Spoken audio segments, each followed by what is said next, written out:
Hello, hello. So I thought I would do something a little different today. I mean, every time we've met, I've done something magical for you, and I love to do that, certainly. But I purchased a new set of cups recently, and I thought I would go back and talk a little bit about that. I saw a video online the other day talking about how to select cups for the cups and balls routine. And it occurred to me that I've been doing this routine for 45 years maybe, and I've used a lot of different cups over the years, and I still have the original ones that I started with many years ago. But it's something that I've continually done. I'm not currently doing it in a show because I'm doing mentalism now, and it doesn't work in my show. But I'm still constantly working on the routine, trying to come up with a different way to do it, a better way to do it. And of course, if you follow YouTube videos, you know that there are some great performers out there. Almost every time I see somebody do the cups and balls, they say, "This is the oldest trick in the world. This is the oldest trick in history." I'm not sure how true that is, what they're referring to. I've got an image back here. I'm going to post a link to it down below too. That's what they're referring to. It's a hieroglyphic that was found in one of the pyramids in Egypt, and it seems to picture somebody working with cups in the same way that we do as modern conjurers. The problem is that there are two horizons. You know, there's our horizon, which is modern, contemporary, and then there is the ancient world and the ancient mindset. And I'm not sure, I don't know this for certain, so of course not. It's possible that there were conjurers in ancient Egypt and that they were doing tricks for each other. I don't think so. I think modern magic, a lot of people attribute it to Robert Houdin in the 19th century, and that's probably close to true. Modern magic is a little bit of a product of the scientific age. Back in the ancient times, and even today in some parts of the world, people do what some magicians recognize as conjuring or sleight of hand, but they do it in a religious context. It's a wholly different thing than showmanship, than magic presented for the purpose of entertainment. They have a religious purpose. They have a religious intention. And more than likely, when the Egyptians did this, if they did it at all, I'm not sure that that's what the hieroglyphic means, but if they did, it was probably some type of fertility ritual. They were probably doing it with eggs, and at the end snakes came out, or chickens, or something like that. And it intended to signify the coming of spring or harvest or one of those milestone events. At any rate, that's what people refer to. And I'm going to put links below to some of the routines that have influenced me. Michael Ammar, Vernon, Ricky Jay, Paul Gertner, some of those people. I'm going to so that you can look through and see how people do this routine and how differently they do it from one another. Many years later, you had this. Now we're coming into the Middle Ages, maybe the Renaissance period, and what's kind of cool about this image is you have this gentleman here who's obviously doing sleight of hand with cups and balls, obviously. And then you have this image over here, and I'm going to put this link below too so you can take a closer look at it. You have this image, this guy right here picking this other gentleman's pocket. I shouldn't laugh because this is not what magic's supposed to be about.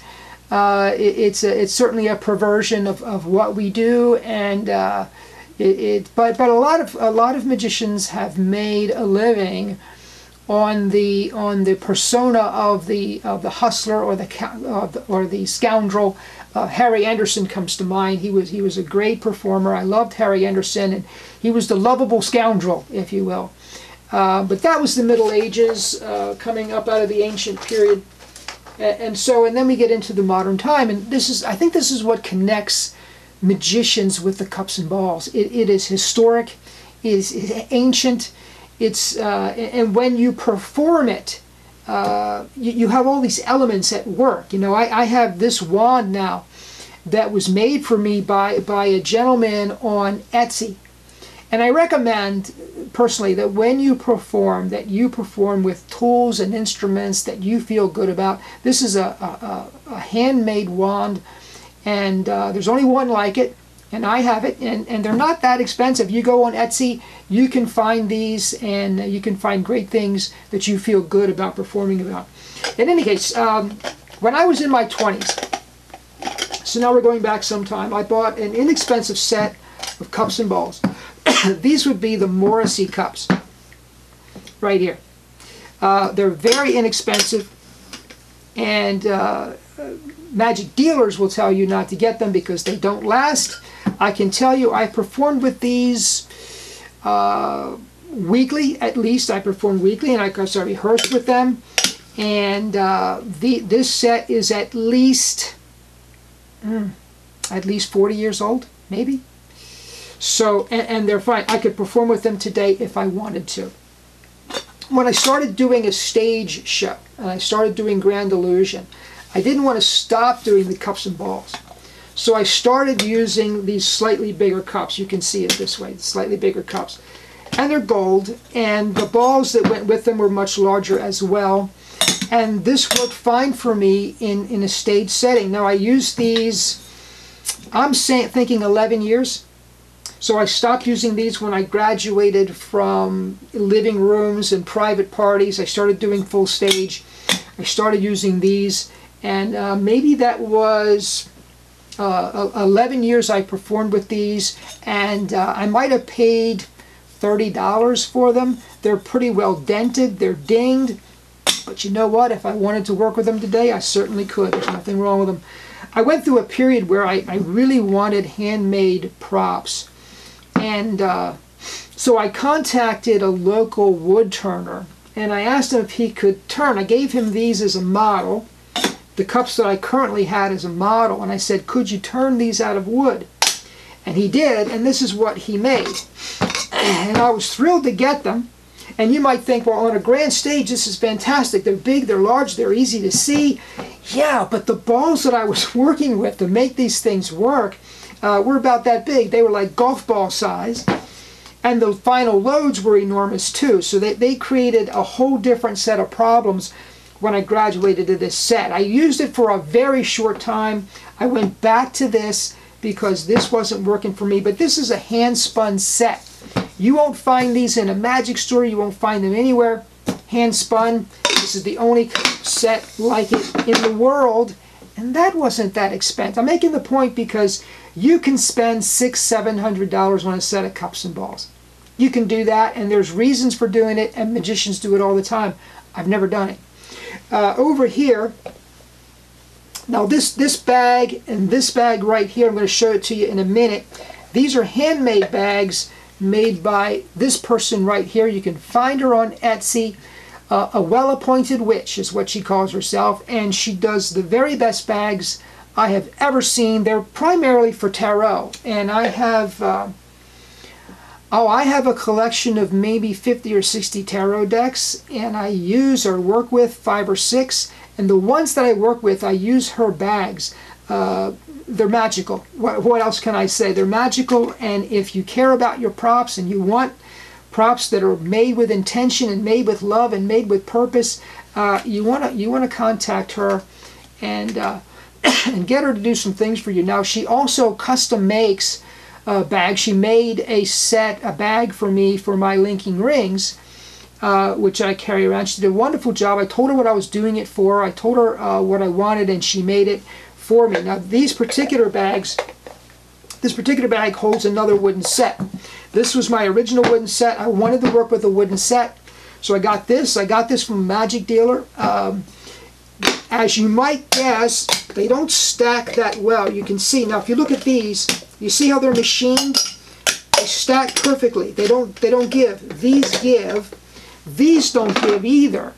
But the reason these give is because they just they're not as well made. But that's okay. That's okay. I mean, why do you need necessarily for it to cup or it to meet perfectly? You don't really. I worked with this set for maybe 2 years. Really enjoyed it. Nice wooden set. You get that from a magic dealer. recently I started wanting something rustic. And so I took a look online and I found this set right here. These are copper. Beautiful, beautiful copper set. I love them. I haven't worked with them yet. I'm working on a new routine. I'll have a new routine coming out very soon.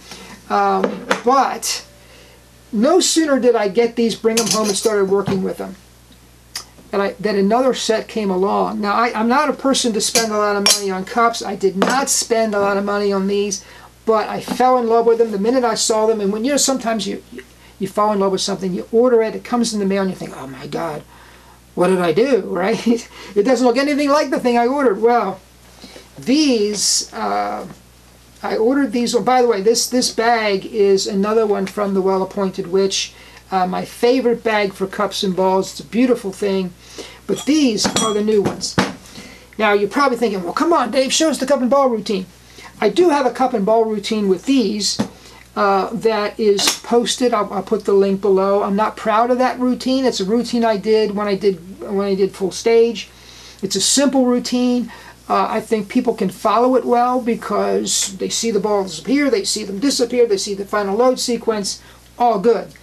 I'm working on a much better routine that's going to incorporate a lot of the Michael Ammar stuff and Vernon and some other things that are sort of unique to me, and I'll post that when it's ready. It's not ready yet. I'm not focused on the cups and balls because, as I said, I'm doing mentalism, so I don't want to distract too much from my primary performance concentration or focus.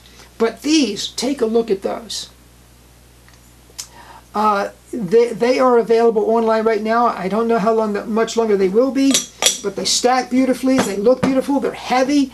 They're nice and wide. So that is a gorgeous set, folks. And that is the cups and balls. I wanted to give you that kind of overview because I've seen other performers do it, and other performers talk about the value of the really, really expensive cups, and they're gorgeous. I've seen them. I've held them. They're nice, but I did not pay a lot for any of these. And we're talking about the first set was purchased in maybe 1982, and this set was just purchased within the last 5 or 6 weeks. So, you know, I mean, there are some guys who work with the same set for 30 or 40 years. I haven't done that, but my personality tends to change, and when my personality changes and I go through evolutions and changes, I like to change my props to complement my personality. So hey, folks, I hope you enjoyed that, and I promise I'll give you some more magic later. But I thought you might enjoy seeing cups and balls. Thank you.